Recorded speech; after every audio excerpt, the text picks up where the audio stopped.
ஆறுதல் சொல்லு நான் அவதாரம் இல்லையம்மா தத்துவம் சொல்லு ஆதாரம் இல்லையம்மா ஆறுதல் சொல்லு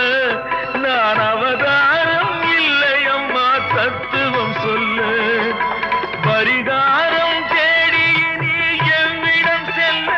எனக்கு அதிகாரம் இல்லையம்மா வானகம் செல்லு ஒரு நாளும் நான் இது போல் அழுதவன் அல்ல அந்த திருநாளை மகன் கொடுத்தான் யாரிடம் சொல்லு சோதனை மேல் சோதனை போதுமடா சாமி